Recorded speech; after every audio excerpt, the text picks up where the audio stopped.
The smell of roasted turkey and underlying tension filled the dining room of our family's Victorian mansion.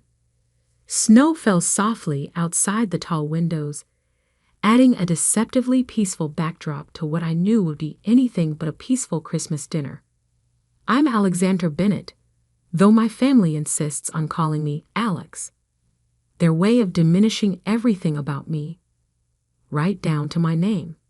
At 29, I'm the youngest of 3 children and the only one who chose to stay in the family home after graduating college.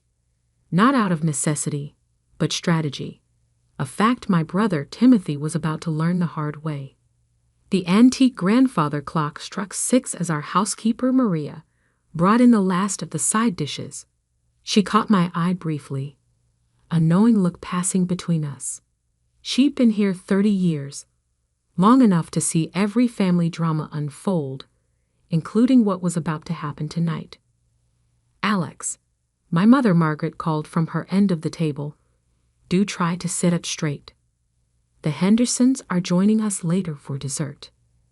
Her voice carried that familiar note of perpetual disappointment, as if my very posture was letting down the entire Bennett legacy.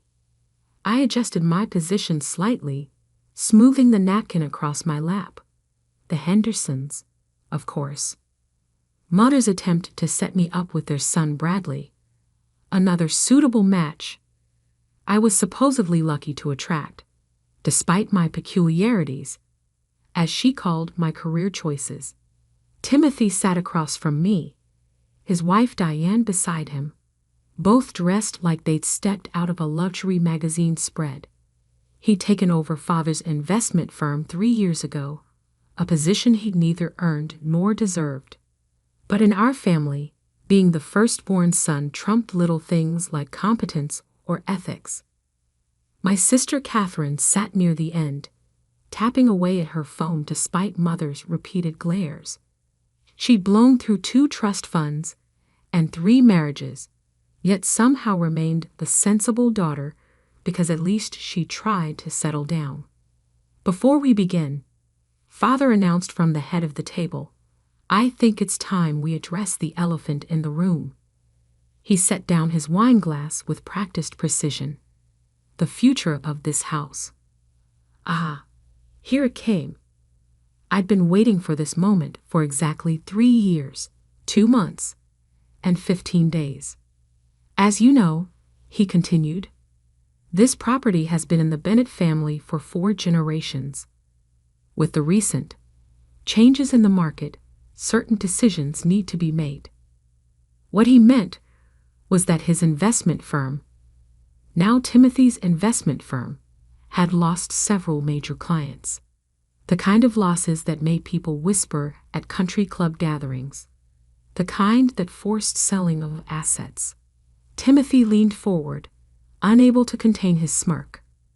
What Father's trying to say, Alex, is that it's time for you to find your own place. We're selling the house. I took a small sip of water, letting the moment stretch. Is that so? Don't act surprised, Catherine chimed in, finally looking up from her phone. You can't have expected to live here forever. Some of us have actual families to think about. By actual families, she meant her latest fiancé and his 3 children from 2 previous marriages. The fiancé who, unknown to her, had already blown through most of her remaining trust fund on a failed yacht charter business in Miami. The market's quite good right now, Timothy continued, his voice taking on that condescending tone he perfected since childhood. I have several interested buyers already. High-end developers. They'll probably tear it down, build luxury condos. Mother's hand flew to her throat. Tear it down. But Timothy, darling, this house is just a house, Mother. He cut her off. Progress demands change. Besides, Alex needs to learn to stand on her own 2 feet. You have 1 week to pack your things and leave. I set down my water glass carefully. That's interesting, Tim. Tell me more about these developers. He preened slightly, always eager to show off his business acumen. Prestigious firms. Top dollar. Of course, you wouldn't understand the complexities of such deals.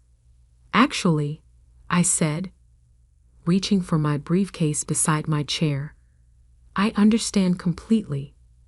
That's why I had my team research them thoroughly 3 months ago when they first approached me. The room went still. Your team. Father's voice carried the first note of uncertainty I'd heard in years. I smiled, pulling out a thick folder. Yes, my legal team. You see, they were quite concerned about the potential buyer's history of fraudulent dealings, especially given my position as the property owner. Timothy's fork clattered against his plate. What are you talking about? Oh, did I forget to mention? I laid the property deed on the table. I bought this house 2 years ago, through a holding company, of course, when Great Aunt Adelaide's estate was settled. Impossible, Father snapped. The house was tied up in the family trust. It wasn't for sale. The trust you borrowed against repeatedly to cover the firm's losses. I raised an eyebrow. The same trust you defaulted on last spring. The bank was quite happy to sell to a buyer with liquid assets and excellent credit. They particularly appreciated my cash offer. Mother's face had gone pale. Catherine's phone slipped from her fingers. You're lying, Timothy sputtered. This is some kind of joke. Would you like to see the documentation? I opened the folder. I have everything here. The deed, the transfer records, even the receipts for the property taxes I've been paying while letting you all live here rent-free. But your job, Mother whispered. You work in that little tech startup. I laughed softly. That little tech startup went public last year.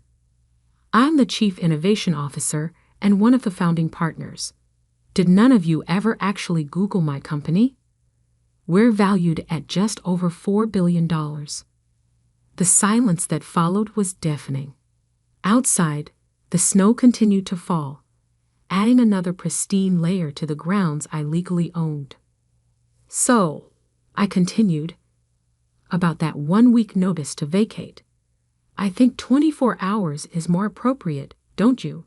After all, progress demands change.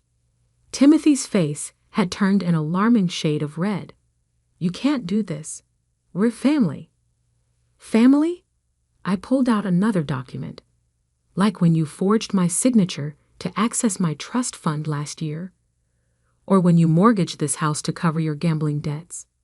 His mouth opened and closed like a fish out of water. Diane suddenly became very interested in her napkin. How did you? Father started. No, I finished for him. I know everything. Every loan, every fraud, every secret account. And after tomorrow, so will the SEC. The grandfather clock chimed again, its sound echoing through the stunned silence. But I wasn't finished. There was one more revelation to come. One that would shake the Bennett family to its very core. Now, I said calmly, let's talk about what really happened to Great Aunt Adelaide's original will, the one that disappeared the night before she died, the one Timothy visited her about in the hospital. Timothy's face went from red to white faster than I thought possible, because he knew what was coming next would destroy not just his reputation, but everything he'd schemed and stolen to build. Maria quietly began clearing the untouched dinner plates, her movements precise and careful, like someone trying not to startle a room full of cornered animals. The turkey had gone cold, forgotten in the wake of my revelation. The night before Great Aunt Adelaide died, I continued, pulling out a USB drive. The hospital security cameras recorded something interesting. Would you like to see it, Timothy? Or should I just describe how you threatened our dying aunt to change her will? Stop. Timothy's voice cracked. His perfectly pressed collar suddenly seemed to be choking him. Why stop? Isn't this what family dinners are for? Sharing memories? I connected the drive to my tablet. The footage is quite clear. You entering her room at 11:42 p.m. The nurse's statement confirmed she heard you shouting. Something about deserving the inheritance more than your worthless sisters. Mother's hand trembled as she reached for her wine glass. Timothy, what is she talking about? Nothing, he snapped. She's making this up. Really? I turned the tablet screen toward them, because the video shows you leaving with documents at 12:37 a.m., and exactly 6 hours later, Aunt Adelaide was dead. The original will, mysteriously missing. The new one, hastily signed under suspicious circumstances, left everything to you. Catherine had gone very still. The inheritance, the money you loaned me for my divorce settlement, was stolen. I finished for her. All of it. From the estate, from my trust fund, from this house's equity. Timothy's been running a pyramid scheme for years, using family assets to cover his trading losses. Diane suddenly stood, her chair scraping against the hardwood floor. I need some air. Sit down, I said firmly. You helped him forge the documents. The SEC has your signatures too. She sank back down, color draining from her face. You've been investigating us. Father's voice carried more bewilderment than anger. Your own family? No, Father. I've been protecting myself. Ever since I found the original will in Timothy's office safe 3 years ago. Timothy's head snapped up. You broke into my office? Actually, your secretary let me in. Remember Linda? The one you fired for incompetence when she threatened to expose your affair with the investor's liaison? I smiled slightly. She's been working for my tech company ever since, keeping excellent records. The sound of Mother's wine glass shattering against the floor made everyone jump. Maria moved to clean it up, but I raised my hand, stopping her.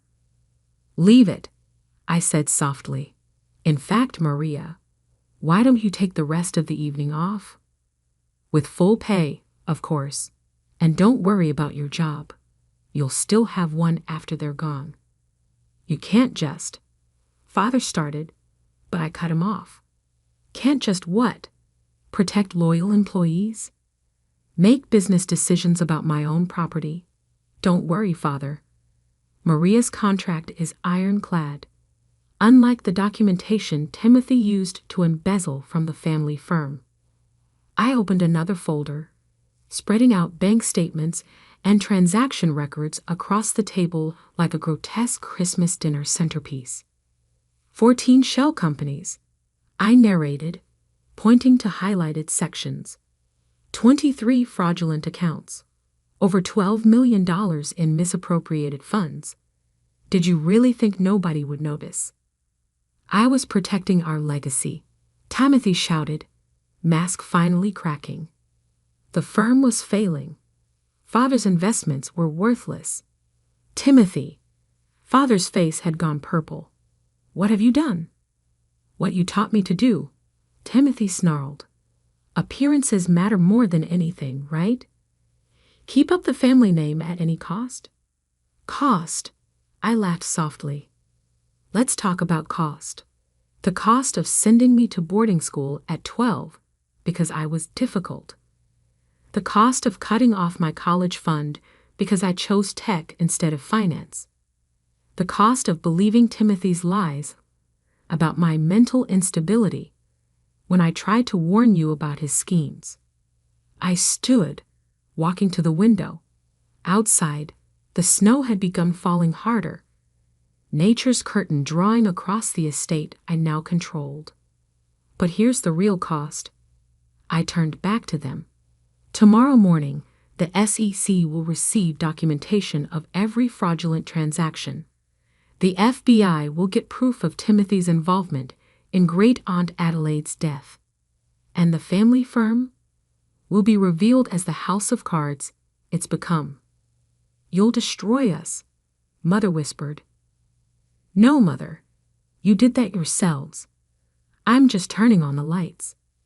Catherine, who had been unusually quiet, finally spoke. What about me? My trust fund is gone, I confirmed. Timothy emptied it months ago, just like he did with mine, just like he's been doing with the firm's pension fund. By the way, your new fiancé? He knows. He's been helping Timothy hide the money offshore. Catherine's face crumpled. Another expensive engagement ring turned to dust. But I'm not completely heartless, I continued. I've arranged for a small stipend for you, Catherine. Enough to live modestly while you finally finish that degree you abandoned. And Mother, there's a comfortable condo waiting in Palm Beach. Your social circle won't be quite as grand, but you won't be destitute. And me? Timothy's voice was barely audible. I smiled, the same cold smile he'd given me countless times over the years. You get exactly what you deserve. A 6S8 cell with a lovely view of the exercise yard. Unless, of course, you'd like to make a deal. Hope flickered across his face. What kind of deal? Tell them the truth, I said simply. All of it. About Adelaide, about the firm, about every scheme and lie. Give them closure before you go away. Timothy looked around the table, at our shell-shocked parents, at his trembling wife, at Catherine's tears. For the first time in his life, he had no moves left to make. It started 6 years ago, he began, voice shaking, when Father made me CEO. But what he revealed next would shake our family's foundation even more than my previous revelations. Because Timothy's crimes went far beyond money. They struck at the very heart of what had torn our family apart decades ago. Timothy's confession spilled out like poison from an old wound, each word making our mother flinch, our father age, and Catherine's tears fall faster. The firm was already failing when Father made me CEO, he continued, staring at his hands. His investments in oil had tanked. The real estate venture in Dubai was a disaster. But we kept up appearances, using Adelaide's trust fund to cover the gaps. My sister's money, Father whispered. You stole from my sister? You taught me well, Father. Timothy's laugh was hollow. Remember when Alex was 12? When she found those irregularities in the family books? I remembered. It was the reason they'd sent me to boarding school. Difficult child, needs discipline, they'd said. In reality, I discovered their first round of financial fraud. But that's not the worst part. Timothy's voice dropped lower. The night Adelaide died, she knew everything. She'd hired a forensic accountant, was planning to expose us all. Mother's face went ash white. Us. All. Tell them, Father. Timothy's eyes had taken on a strange, fevered gleam. Tell them who really started this. Who taught me how to create shell companies, hide assets, manipulate accounts? Father stood so abruptly his chair toppled backward. Be quiet. No, I cut in. Let him finish. Though I already know, I found your old records, Father. The ones hidden in the false bottom of your study drawer. Records going back 30 years. Catherine made a small broken sound. Daddy? It was for the family. Father's voice cracked. Everything I did was to maintain our position, our name, including sending me away. I asked quietly, including believing Timothy when he said I was unstable, turning the whole family against me when I tried to warn you about the firm's collapse. You were too smart, he whispered, too observant, just like Adelaide. The truth hung in the air like smoke, choking us all. So when she threatened to expose you, I continued, Timothy handled it, just like you taught him to handle problems. But he got sloppy, left evidence. I pulled out one final document, a hospital record showing elevated levels of potassium in Adelaide's last blood test. Levels that couldn't be explained by her condition. Did you know about this part, Father? Did you know your son graduated from fraud to murder? Mother ran from the room, the sound of her retching echoing from the hallway. Diane sat frozen, her expensive manicure digging half-moons into her palms. I didn't. Father stumbled back. Timothy, tell me you didn't. The family name?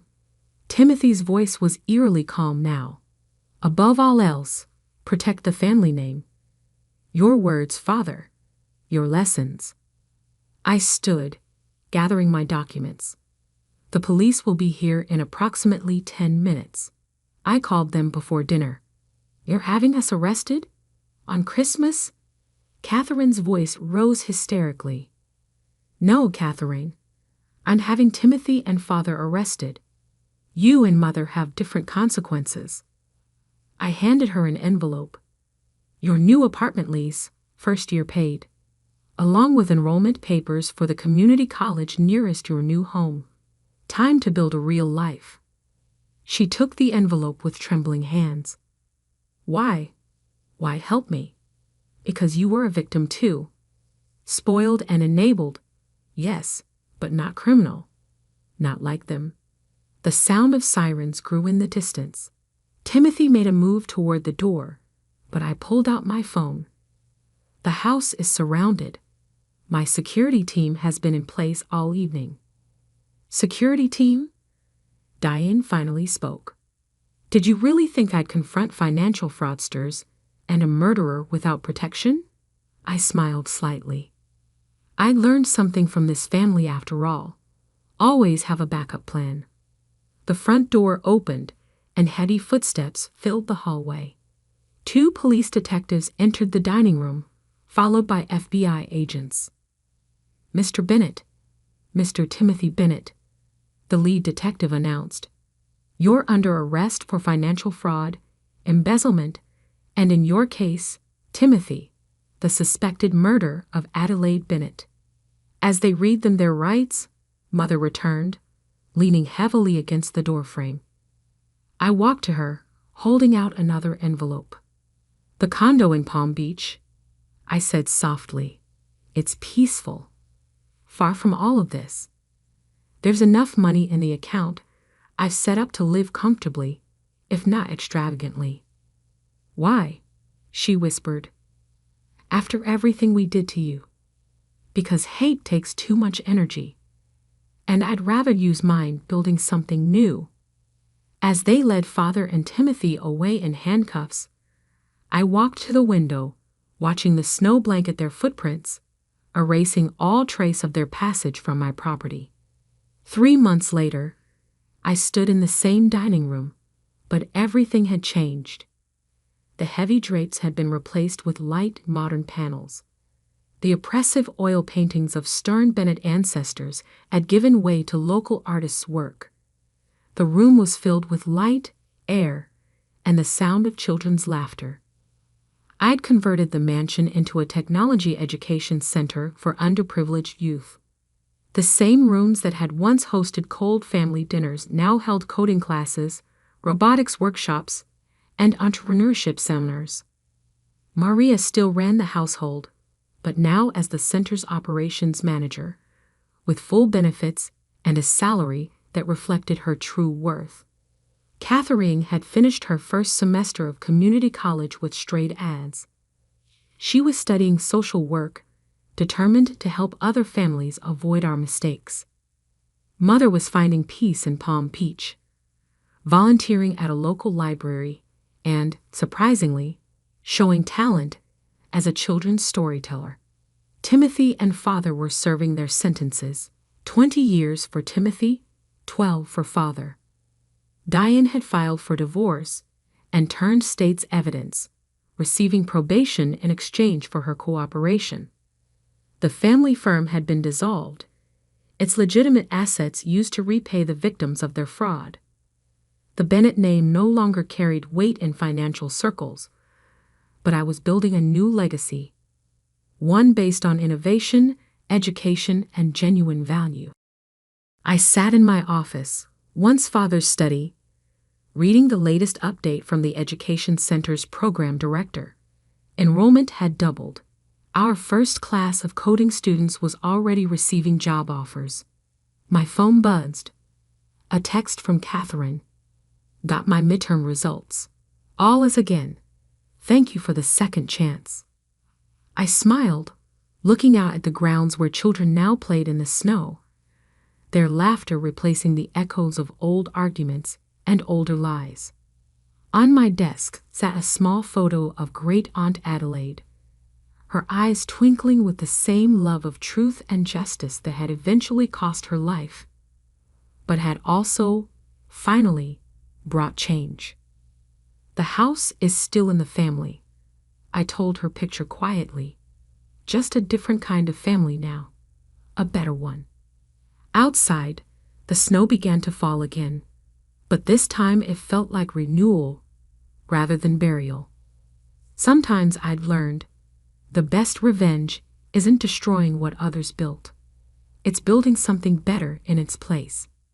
As evening fell, I walked the halls of what was now the Bennett Technology Education Center, listening to the happy chatter of the last students leaving for the day. In the dining room, a group of teenage girls was finishing a coding project, their laptops occupying the same space where that fateful Christmas dinner had shattered my family's illusions. One of them looked up. "Ms. Bennett, can you help us with this algorithm?"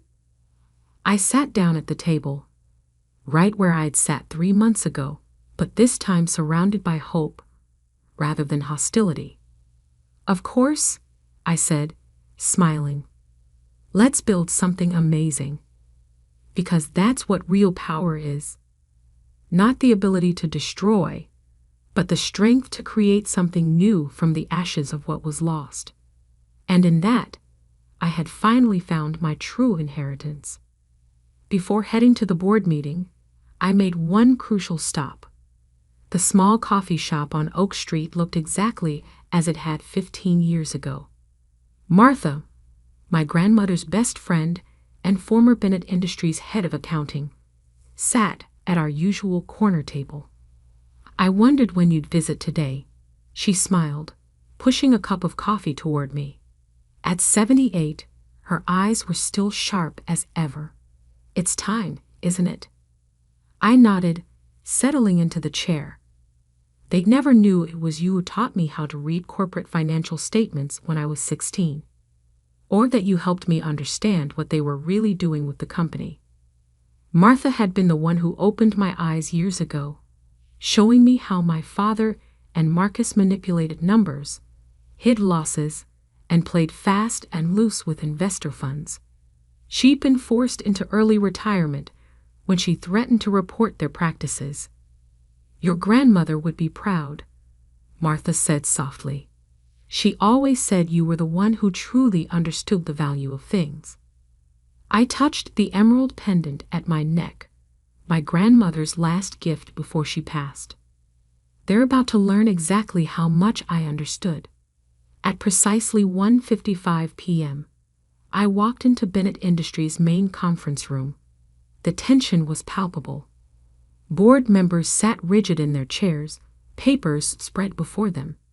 My father stood at the head of the table, trying to project confidence. Marcus slouched in a corner, his usual smirk replaced by barely concealed panic. Mom sat near the door, her designer outfit slightly less perfect than usual. She probably spent the morning discovering just how many of her social connections depended on my anonymous donations. "Let's begin," I said clearly, taking a seat directly opposite my father. "This meeting was called," Dad started, but I cut him off. "This meeting was called because I triggered the shareholder rights clause requiring disclosure of significant ownership changes." I opened my laptop. Shall we look at the numbers? The projector hummed to life, displaying a complex web of shell companies, investment vehicles, and stock transfers. 3 years of careful acquisition, all leading to this moment. As of this morning, I continued, these entities collectively own 47% of Bennett Industries' voting shares. The room erupted in murmurs. Dad gripped the edge of the table. That's impossible, Marcus burst out. The family trust controls majority shares. Correction, I smiled. The family trust controlled majority shares until you used them as collateral for your failed Pacific Shores development project last year. A project that, coincidentally, was purchased at bankruptcy auction by one of my investment groups. Marcus went pale. How did you? No? Unlike you, I actually read the financial reports. All of them, including the ones you tried to bury. I turned to the board members. Would anyone like to see the real numbers from the last 3 years? The ones that don't appear in the official statements. This is blackmail, Dad snapped.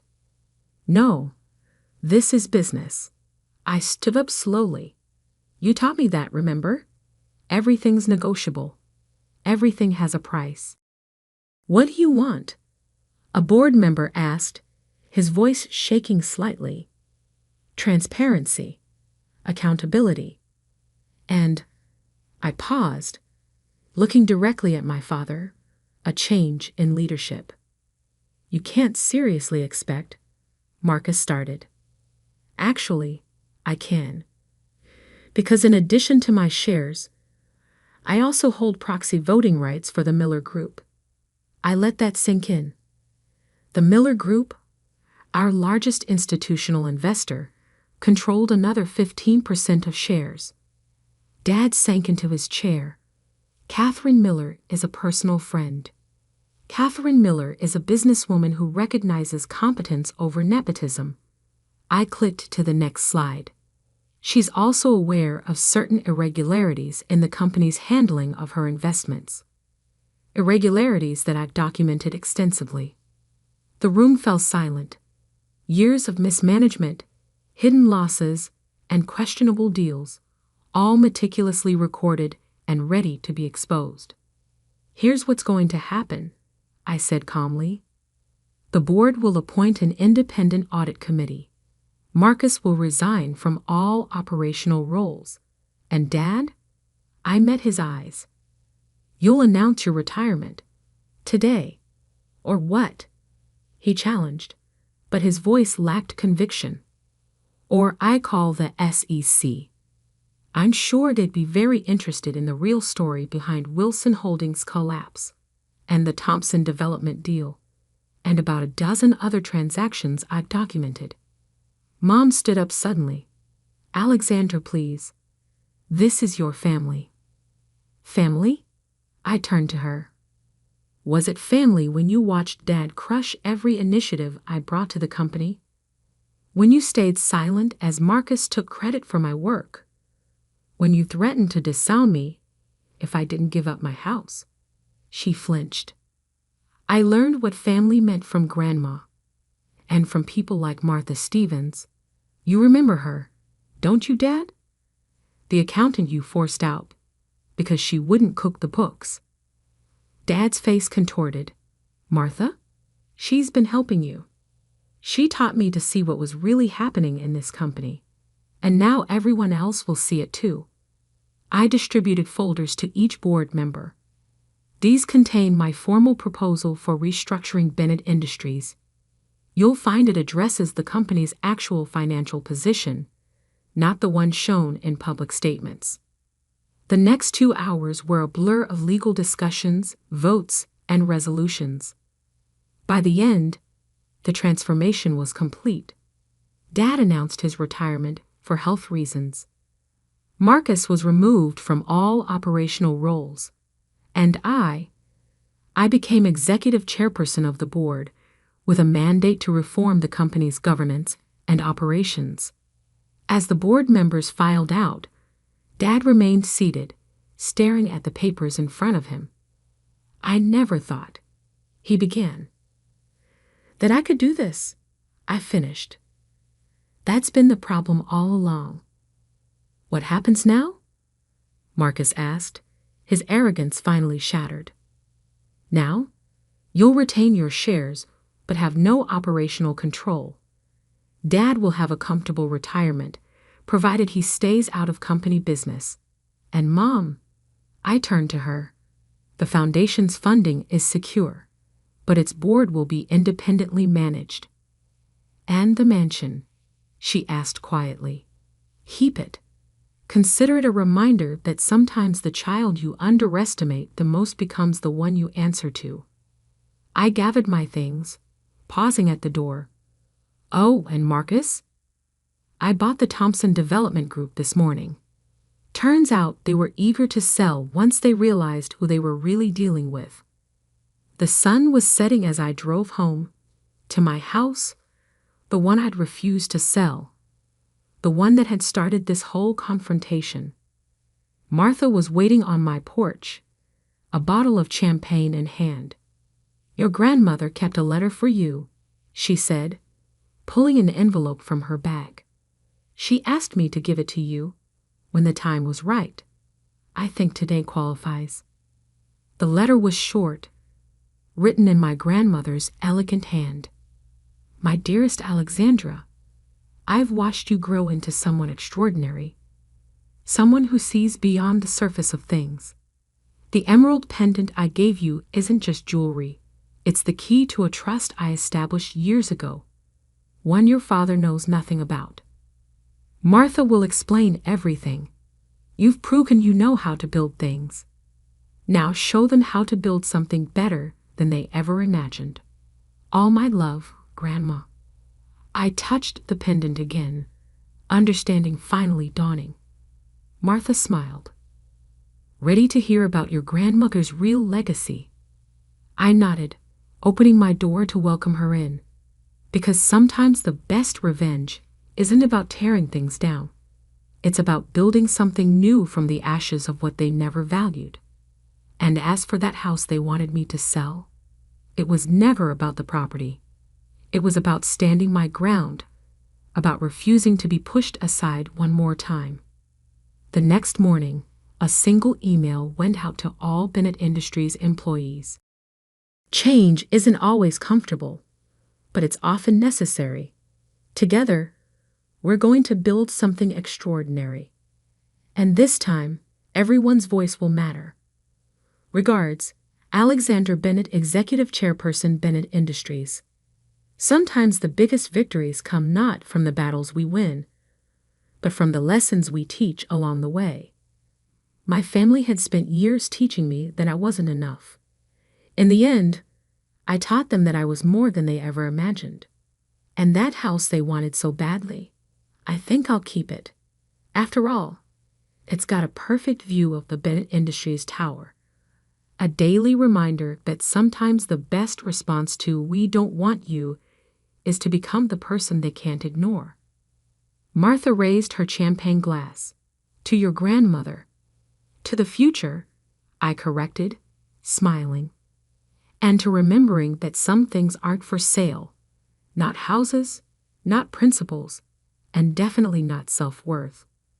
The sun set over the city skyline, painting the sky in shades of victory. Tomorrow would bring new challenges, new opportunities to reshape the company. But for now, sitting in the house I'd refused to give up, I was exactly where I needed to be. Because sometimes the best revenge isn't revenge at all. It's showing them exactly who you've become while they were busy underestimating you. And I was just getting started.